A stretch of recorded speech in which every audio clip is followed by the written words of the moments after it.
Carmen Calvo es una mujer poderosísima. Se nota su presencia cuando entra en la sala del Consejo de Estado que ahora preside. Es doctora en Derecho Constitucional, es una feminista histórica, fue vicepresidenta primera de Sánchez y ahora habla como líder del principal órgano consultivo del gobierno. Es decir, que nos toca hoy un tono un poquito más templado, más institucional. Al menos todo lo que ella puede serlo sin renunciar a ser quien es. La democracia es un sistema suficientemente sofisticado y reciente en la historia de la humanidad como para que tengamos siempre ojo avizor de cómo va evolucionando para poder sentarnos todos y sostenerla, protegerla y a veces tomar decisiones que avancen y produzcan innovaciones. Claro, la mejor ley de prensa, la que no existe, está bien para un contexto en la que los medios de comunicación prácticamente irrumpían de manera abundante en las sociedades, donde ya la gente leía, sabía leer, aparecen los medios de comunicación audiovisual, todo eso tiene una historia. Ahora estamos en otra cosa que aparece, y es que el derecho fundamental a la información es una pieza capital del sistema político, tiene rango de fundamental, pero también la Constitución exige veraz, el derecho a ser informado sobre elementos veraces. Es que eso es un derecho que tienen los ciudadanos. ¿Cómo lo protegemos? Bueno, pues yo es que me imagino que cualquier Estado se tiene que plantear cómo protegemos ese derecho, cómo protegemos el derecho a estar informado y a estar informado con verdades, para que yo me forme mi opinión, mi participación política, mi crítica, mi apoyo, mi voto.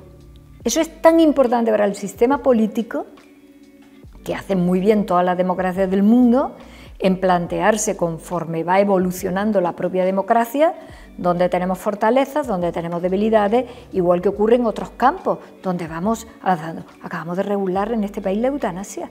Si alguien se lo plantea eso hace 60 años, le da algo, o al inicio de la democracia habría sido imposible de entender. Sin embargo, ahora, con un índice altísimo de comprensión ciudadana que se regulara. Es decir, las sociedades son dialécticas y el sistema político es dialéctico. Modificamos nuestra Constitución para que votaran los europeos que viven en nuestro país. Hemos hecho modificaciones del sistema muy importantes. ¿Qué es lo que yo pienso? Yo pienso que la situación actual de nuestro país y de cualquier otro país tiene que ir en la dirección a proteger el derecho a la información veraz. ¿Qué es lo que dice la Constitución? Que ahí hay que tomar decisiones, medidas entre todos, que eso merece la pena de una reflexión política de altura, sí. ¿Por qué? Pues porque la realidad nos está diciendo que hay desinformación, que hay mentiras, que hay una especie de idea que a mí me resulta particularmente inquietante, y es que no solamente ya es que haya mentiras, es que hay gente que no le interesa la verdad. Y si la verdad es muy difícil tomar decisiones, encontrarnos todos en un mismo proyecto de convivencia, porque la convivencia la tienes que basar en algunos hechos objetivos.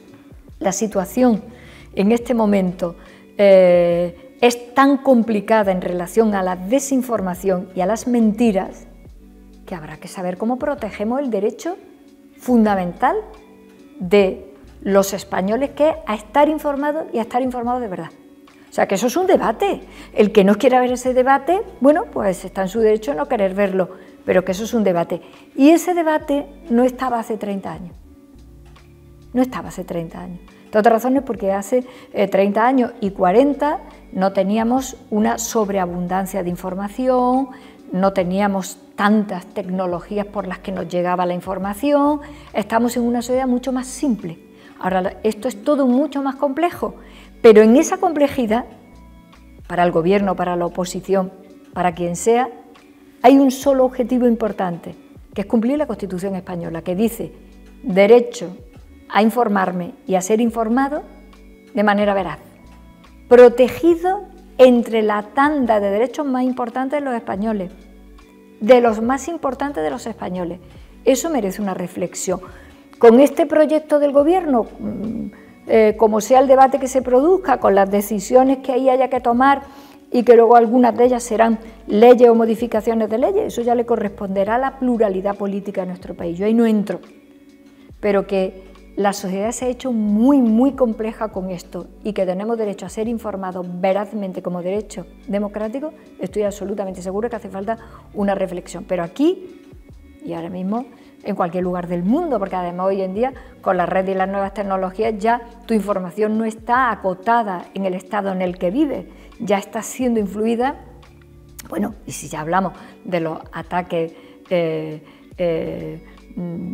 mediante las nuevas tecnologías, de los grupos organizados sobre, o sea, si hablamos ahí entramos en un mundo delictivo que antes no teníamos, Es que lo que quiero decir con esto es que tenemos una situación tecnológica y política radicalmente nueva.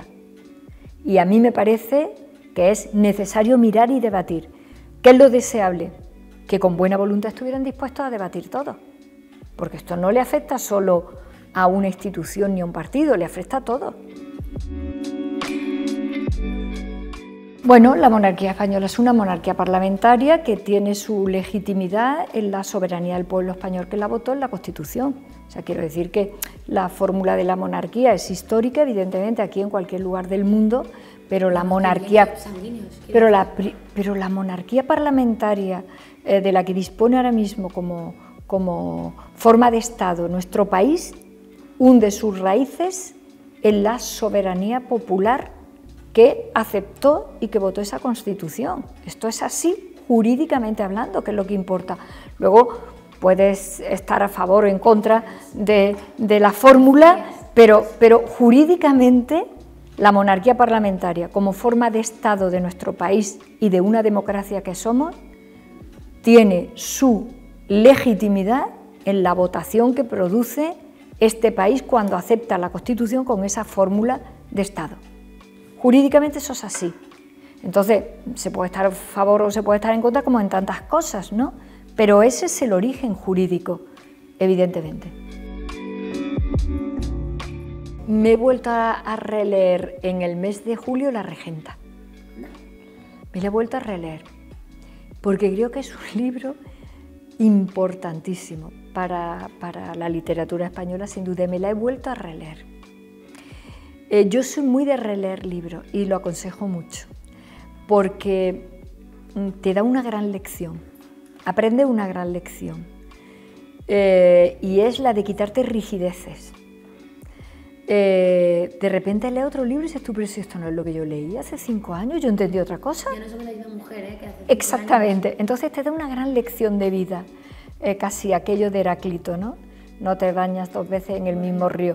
Lo único permanente de la vida es el cambio, que estás cambiando, que ya no eres esta que leyó hace 20 años La Regenta. Entonces me gusta mucho porque aprendes 2 cosas, otra que otro libro, casi el que estás leyendo, que te enteras de un montón de cosas que no te habías dado cuenta, que observas cosas que habían pasado inadvertidas, con lo cual te hace una crítica importante y sana a ti misma, ¿no? O sea, esto de menos lobos, Carmen, menos lobos cuando te pones tan contundente que todo es un poquito más relativo, que ahora resulta que estás leyendo esto y estás leyendo otra cosa distinta que no era lo que leíste hace 20 años, y lo recomiendo mucho porque te da medida de tu pequeñez, de tu parcialidad,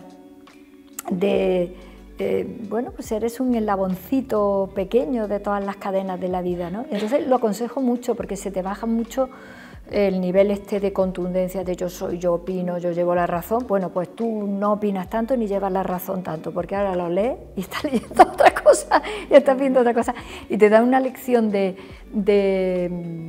sabiduría y de vida y de humildad muy grande. Los grandes autores es lo que tienen, que los puedes actualizar siempre. O sea, es lo que tiene la grandeza de la buena literatura y de la buena escritura, que la actualiza cada lector a cada momento de la vida de manera diferente. Por eso son clásicos, por eso son universales, por eso le interesa a uno una chica de Arkansas y a mí que soy de Cabra. Nos puede interesar a las dos por igual, El Quijote o La Regenta, y me lo leí. Y luego leo muchas cosas de trabajo. Claro, es que estoy leyendo continuamente textos jurídicos y cosas de trabajo. Y para relajarme yo leo mucho historia, porque creo que quien no conoce la historia comete más errores. Antes de ayer dijo Maruja Torres, cada 3 generaciones cometemos los mismos errores que la primera por no habernos enterado de lo que ha ocurrido. Bueno, pues yo creo que la ha clavado. Que la generación se suicida a sí misma, ¿no? Es que yo creo que si no sabes historia cometes muchos errores. Para empezar, cometes errores de adanismo. Inauguras tú solo el mundo. Inauguras tú el mundo, porque como no te has enterado que ya lo inaugura otro, pues lo inauguras tú solo. Entonces, si conoces la historia, aunque la cosa tenga un contexto distinto, dice, igual lo puedo abarcar en la manera en la que se abarcó en aquel momento, para aquellas personas que lo tuvieron que abarcar, ¿no?